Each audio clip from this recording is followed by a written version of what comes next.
Analysis. Janasena సంచలన వ్యూహాన్ని రచిస్తుందా?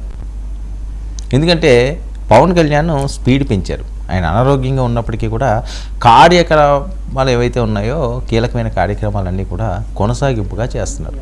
ఒక ప్రధాన నాయకుడు లేకుండా కార్యక్రమాలు కొనసాగుతున్నాయి అంటే ఒక కొత్త స్ట్రాటజీతో పవన్ సంచలన డెసిషన్ అండి. జన సైనికులు ఫుల్ జోష్లో ఉన్నారట. ఎందుకంటే స్థానిక ఎన్నికలు, దీనికి సంబంధించి చాలా వ్యూహాత్మకంగా అడుగులు వేస్తున్నారు. సరే, చాలా రకాలుగా చాలా కామెంట్స్ వస్తున్నాయి. ఆయన క్యాబినెట్ మీటింగ్లకు వెళ్ళట్లేదు, లేదా ఇంకోటి వెళ్ళట్లేదు, ఇంకోటి జరగట్లేదు, ఇలాంటివి ఏమొచ్చినప్పటికీ కూడా వాస్తవంగా మాట్లాడుకోవాలంటే ఎవరి పార్టీకి వాళ్ళు ఎన్నికల టైంలో పొత్తులు ఇవన్నీ కూడా తర్వాత అంశం. మిగతాదంతా ఏంటంటే సంస్థాగతంగా పార్టీలు బలోపేతం చేసుకోవాల్సిన అవసరం ఉంటుంది, ఏ పార్టీకైనా ఎవరికైనా సరే. అంతేగాని ఎప్పుడు ఎన్నికలు వచ్చినప్పుడు చూద్దాము, ఎప్పుడో ముహూర్తం పెట్టుకున్నప్పుడు చూసుకుందాం అంటే ఏదో ఆగదా అంటారు. ఆ రకంగానే ఇది కూడా అన్నమాట. సో మరి పవన్ కళ్యాణ్ గారు ముందున్న లక్ష్యాలు ఏంటంటే 10 సంవత్సరాలు అయిపోయింది పార్టీ, ఇప్పటికీ కూడా సంస్థాగతంగా పెద్దగా అభివృద్ధి అయితే లేదు, పవర్ఫుల్గా అయితే వెళ్ళలేదు. ఇది వాస్తవం కదా. ఎవరు అవుననుకున్నా, ఎవరు కాదనుకున్నా, ఎవరికి నచ్చినా, ఎవరు నచ్చపోయినా, మరి దాన్ని బలోపేతం చేసుకోవాలి అనుకుంటే కూటమితో కొనసాగి 15 సంవత్సరాలు వెళ్తారో లేకపోతే ఇంకా ఎక్కువ వెళ్తారో మిగతా అన్ని తర్వాత అంశం. కానీ బలం పెంచుకోవాల్సిన అవసరం ఉంది కదా. అని బలం పెంచుకోవాలి అంటే అసెంబ్లీలో ఉన్న అంశాలు ఏంటి? మొన్న అసెంబ్లీ ఎన్నికలకు సంబంధించి 2024లో జరిగినప్పటికీ జనసేన పరిస్థితి చాలా దారుణంగా ఉంది. వాస్తవం ఇది. ఎందుకంటే 2019లో పవన్ కళ్యాణ్ గారు 2 చోట్ల ఓడిపోయాడు. అది అసలు ఊహించని దెబ్బ జనసేన పార్టీకి. మొత్తం అంతా ఏమైంది? అంత చల్లాచెత్తర అయిపోయింది. కళ్ళన్నీ కళ్ళగా మిగిలిపోయినాయి. అసలు పవన్ కళ్యాణ్ గారికి గెలకపోతే పార్టీ భవిష్యత్తు ఏంటి? పార్టీ ఏమైపోతుంది? అసలు పార్టీని ఎవరు నిలుపుతారు? మరి ఇలాంటి సమయంలో ఆయన ఓడిపోవడమే కాదు, వైఎస్ఆర్సీపీ పరిస్థితి ఏంటి? 151 సీట్లు బలమైన పార్టీగా ఆవిర్భవించింది. 23 సీట్లకు పరిమితం అయిపోయింది తెలుగుదేశం పార్టీ. వాళ్ళు టెన్షన్ పడ్డారు. ఏంట్రా బాబు ఈ ప్రపంచం, ఏం జరుగుతుంది, దీని నుంచి ఎలా బయటపడాలి, నెక్స్ట్ ఎలా గెట్టుకు రావాలి అని చాలా అంటే ఓకే, నిలబడ్డ వాళ్ళు నిలబడ్డారు, తెగబడ్డ వాళ్ళు తెగబడ్డారు, దేనికన్నా సిద్ధమన్న వాళ్ళు తొడలు కొట్టారు, ఆడావడి చేశారు. చంద్రబాబు నాయుడు గారు ఒక పక్క, లోకేష్ గారు ఒక పక్క, ఈ యుద్ధమే చేశారు. వాస్తవం అది, యుద్ధమే చేశారు. ఎందుకంటే డూ ఆర్ డై అండి రాజకీయాల్లోని, గెలిపే ప్రామాణికంగా వెళ్ళండి. అలాంటి టైంలో జనసేన 2 చోట్ల ఓడిపోయి 6-7% ఉన్న పార్టీ ఏ రకంగా నెగ్గుకు రావాలి, ఎలా నెగ్గుకు రావాలి? ఓ పక్క సామాజిక వర్గ వాళ్ళు, వాళ్ళ డిమాండ్లు వాళ్ళవి, మాకు ఇది చేయాలి, మాకు అది చేయాలి, మాకు అంత ఇవ్వలేదు, మాకు ఎంత ఇవ్వలేదు అని. వాస్తవాలు తెలిసి ఆయన ఇప్పుడు నెత్తి మీద బరువు పెట్టినప్పుడు ఆ పెయిన్ ఏంటన్నది మోసేవాడికి తెలుస్తుంది. మనదేం పోయింది, తీసుకెళ్ళి 4-5 ఒక నెత్తి మీద పెట్టేసామనుకోండి, ఎలా ఉంటుంది? వాడికి మెడలు వంగిపోతాయి, నడుము పచ్చడవుతుంది. సో అంత బరువు మోస్తున్నాడు ఆయన. మోసాడు 19 నుంచి 24 వరకు కూడా. బయటకు వస్తే ఏమవుతుందో తెలియదు. కొంతమందే నాయకులు భవిష్యత్తులో ఎలా ఉంటుందో అర్థం కాదు. తెలుగుదేశం పార్టీతో విభేదించి బయటకు వచ్చేసారు. తెలుగుదేశం పార్టీతో అంత మంచి సంబంధాలు లేవు. బీజేపీతోటి ఉన్నా ఏదో అరకొర హాయ్ బాయ్ అనుకోవడం తప్పించి వాళ్ళతోటి కూడా ఎటువంటి సంబంధం లేదు. పార్టీని ఏం చేయాలో, ఎటు మలచాలో తెలియని పరిస్థితి. అలాంటి సమయంలో వాళ్ళకి నిజంగా గెలిచే అదృష్టం ఉంటే రాజకీయాల్లో ఎలా ఉంటుందంటే, చాలా నేను గమనించినవి ఇంతకుముందు చూసిన చరిత్రలో మనం చూస్తే అవకాశం ఎప్పుడు ఎవరికి వస్తుందో తెలియదండి. అసలు అనామకులు కూడా అందరం ఎక్కేసిన సందర్భాలు ఎన్నో ఉన్నాయి. అసలు ఏమీ కాదు, ఇది అతి సామాన్యుడు అన్నవాళ్ళు. తమిళనాడు మొన్న ఎలక్షన్లో కూడా అలాగే జరిగింది కదా, 1-2-3. సో ఇది కూడా అంతే చాలావి. జనసేనలో కూడా అలాంటి వాళ్ళు నిజంగా అసలు టికెట్లు వస్తాయా, టికెట్లు జీవితంలో రాదనుకున్న వాళ్ళందరూ కూడా ఎవరో టికెట్లు వస్తే వాళ్ళందరూ గెలిచారు. అంత ఓటమిలో ఉన్నవారు ఒక్కసారిగా టర్న్ అయ్యేసరికల్లా వాళ్ళ ఫేట్ మారిపోయింది. తలరాత్రులు ఎప్పుడు ఎలా మారుతాయో తెలియదు అనడానికి అది నిదర్శనం. కొట్టేశారు. సో తర్వాత ఏంటి పరిస్థితి? ఇంక అక్కడితో ఆగిపోతారా?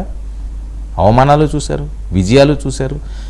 ఇప్పుడు వాళ్ళ ముందున్న లక్ష్యం ఏంటంటే, పవన్ కళ్యాణ్ గారు ఆలోచించేది ఇప్పుడున్న ఈ తీరంతా చూస్తుంటే, ఆయన ఎన్ని క్యాబినెట్ మీటింగ్లకు వెళ్ళారు, ఎన్ని అసెంబ్లీ సెషన్స్కి వెళ్ళారు, ఏమేమి మాట్లాడారు, లేకపోతే ఏమేమి ప్రశ్నలు వేశారు, ఏమేమి వాటి మీద ఫోకస్ పెట్టారు, తన శాఖలు ఏవైతే ఉన్నాయో ఓకే దాని మీద ఒక అంశం, ఆ శాఖల మీద దృష్టి పెట్టాలి, పరిపాలన కరెక్ట్గా సాగించుకోవాలన్నది. కట్ చేస్తే పార్టీ భవిష్యత్తు ఏంటి? పార్టీ భవిష్యత్తు ఏంటి? 21తో సరిపోద్దా? 21కి ఎంతకు వెళ్ళాలి? 30కి వెళ్ళాలా? 40కి వెళ్ళాలా? 50కి వెళ్ళాలా? ఇది కదా లెక్కలో. ఎంతకు వెళితే జనసేన బలంగా ఉంటుంది? నేను పొత్తు లేదు, విచ్ఛిన్నం అయిపోద్ది, వాళ్ళు కొట్టుకుంటారు, యూటర్న్ తీసుకుంటారు, లెఫ్ట్ టర్న్ తీసుకుంటారు, రైట్ టర్న్ తీసుకుంటారని నేను డైరెక్షన్ చెప్పను దిక్సూచిలాగా. కానీ పార్టీ ఖచ్చితంగా నిలబడాలి, బలపడాల్సిన అవసరం ఉంది. అందుకనే ఆయన ఎక్కడికి వెళ్ళారు ఏంటన్నది లెక్కలు ఆయన చూడట్లేదు. ఆరోగ్యం బాగున్నా బాగోపోయినా, ఆయన ఉన్నా లేకపోయినా ఆత్మీయ సమావేశం మంగళగిరిలో పెట్టారు. ఎందుకు? 14 మందితో ఒక ప్రత్యేక కమిటీ ఏర్పాటు చేశారు. ఆ కమిటీకి సంబంధించి రేపు ఏ స్థానాలు బలంగా ఉన్నాయో ఆ స్థానాలు వీళ్ళు డిమాండ్ చేయడానికి. ఇప్పటి వరకు కూడా 21 స్థానాలకు సంబంధించి సరే అన్నీ కాంప్రమైజ్ అయ్యి మనం చేసాము. ఈసారి కూడా అలా చేస్తే పార్టీ మనుగడే దెబ్బతినే అవకాశం ఉంటుంది. ఎందుకంటే బలంగా ఎదగాల్సిన అవసరం ఉంది కదా. తెలుగుదేశం పార్టీ, వైఎస్ఆర్సీపీ, నెక్స్ట్ జనసేనే ఆంధ్రప్రదేశ్ రాష్ట్రంలో. ఎవరు అవుననుకున్నా ఎవరు కాదనుకున్నా. బీజేపీకి అంత లేదు. కాంగ్రెస్ పరిస్థితి అది ఎక్కడ వెళ్ళిపోయిందో కనిపించట్లేదు, కనుచూపు మేరలో కనిపించట్లేదు ప్రస్తుతానికి. సరే ఫ్యూచర్ రాజకీయాలు చెప్పడానికి నేనేం జ్యోతిష్యం కాదు కాబట్టి అందులోకి నేను వెళ్ళను, ఎవరిది ఎలా ఉంటుందన్న. ప్రస్తుతం పరిస్థితి ఇది. టాప్ 3లో ఉన్నారు. టాప్ 3లో ఉన్నప్పుడు 1, 2 తోటి ఈక్వల్గా వెళ్ళాల్సిన అవసరం ఉంది. 2లో ఉన్నవాడు 1కి వెళ్ళాలని ఆలోచిస్తాడు, 1లో ఉన్నవాడు నేను అదే స్టాండర్డ్ తోటి ఉండాలి అని అతను ఆలోచిస్తాడు, 3లో ఉన్నవాడు 2 కన్నా వెళ్ళాలి, 2 నుంచి 3 కన్నా వెళ్ళాలి. సో ఈ ముగ్గురు కూడా త్రిముఖంగా ఆంధ్రప్రదేశ్ రాజకీయాల్లో కీలకంగా ఉండే అవకాశం ఉంది కాబట్టి, బలపడాల్సిన అవకాశం ఉంది కాబట్టి, బలపడే ఛాన్స్ కూడా జనసేనకి ఉంది కాబట్టి 100% స్ట్రైక్ రేట్తో ఆ రకంగా ఆయన ఆలోచిస్తున్నాడు. ఆర్టీ సమావేశంలో ఎలాంటి రూపకల్పన చేస్తారు, ఏ స్థానాలు వీళ్ళు తీసుకుంటారు? ఇప్పటికీ ఆ మేయర్ వచ్చింది, ఈ మేయర్ అడుగుతున్నారు, వైజాగ్ అడుగుతున్నారు, వాళ్ళ మచిలీపట్నం అడుగుతున్నారు, లేదా విజయవాడ అడుగుతున్నారు, లేదా ఇంకోటి అడుగుతున్నారని. ఇంకో చాలా కీలక అంశం మన డిబేట్లో తర్వాత ప్రస్తావిద్దాం. కొన్ని అంశాలు కూడా ఉన్నాయి. కడపను కూడా ప్రత్యేకంగా పవన్ కళ్యాణ్ గారు టార్గెట్ చేస్తున్నారు. దానికి సంబంధించి వాటర్ ప్రాజెక్టులను లేకపోతే వేరేనో గతంలో ఎప్పుడు జరగలేనివన్నీ కూడా మేము చేస్తున్నాము, మేము చూపిస్తున్నాం అన్నది. సో మరి ఆయన వెర్షను అలా ఉండడానికి గల కారణాలు ఏంటి? ఇప్పుడు దీన్ని ఏం చేయబోతున్నారు? లేకపోతే లోకల్ వార్లో ఏ రకమైన రేషియో ఉంటుంది, వీళ్ళకి వాళ్ళకి ఎంత పర్సెంటేజ్ ఎవరు తీసుకుంటారు? జనసేన కార్యకర్తలు వాళ్ళందరూ కూడా ఆశగా ఎదురు చూస్తుంటారు. 10 సంవత్సరాలు జెండా మోసిన వాళ్ళు ఏదో చిన్నదన్న రావాలని కోరుకుంటారు కదా. సో మరి ఆ అవకాశం దక్కుతుందా? పవన్ కళ్యాణ్ ఆర్టీఎం సమావేశంలో ఇంకా ఎలాంటి ప్రత్యేకమైన వాళ్ళకి భరోసాలో లేకపోతే హామీలో ఇవన్నీ కూడా ఇస్తారు. సో ఫిజికల్గా ఆయన లేకపోయినా సరే అది చేస్తున్నారు. దాదాపు 20 రోజులు ఆయన ఆయుర్వేదానికి వెళ్ళారు. ఈ నెల 22ని కేరళ వెళ్ళిన సంగతి అందరికీ తెలిసిందే. కుడిభుజం నొప్పి కారణంగా ఆయన వచ్చేలోపు తను ఉన్నా లేకపోయినా పూర్తిగా దీన్ని ఒక సెటరేట్ చేసి ఎవరెవరు గెలుపు గుర్రాలు ఉన్నాయో వాళ్ళు వేటలో వెళ్ళే విధంగా పవన్ కళ్యాణ్ గారు సూచనలు సలహాలు ఇస్తున్నారు. దీంతో జనసేన ఫుల్ జోష్గా ఉన్నది. ఈసారి మాకు మంచి ఛాన్స్ వస్తుంది. మరి ఆ రకంగా వస్తుందో, మరి ఏం చేస్తారు, రేపు ఏ రకంగా టికెట్స్ వస్తాయి, ఇవన్నీ కూడా కాలమే నిర్ణయించాలి. ఏదన్నప్పటికీ కూడా పవన్ కళ్యాణ్ గారు వేస్తున్న అడుగులు స్థానిక సమరానికి ఆయన తీసుకున్న డిసిషన్స్ మరి ఎలాంటి సక్సెస్లో వైపు వెళ్తాయన్నది చూడాలి. ఇక మన ప్రైమ్ డిబేట్ విషయానికి వస్తే జగన్మోహన్ రెడ్డి గారు డబుల్ గేమ్ ఆడుతున్నారా?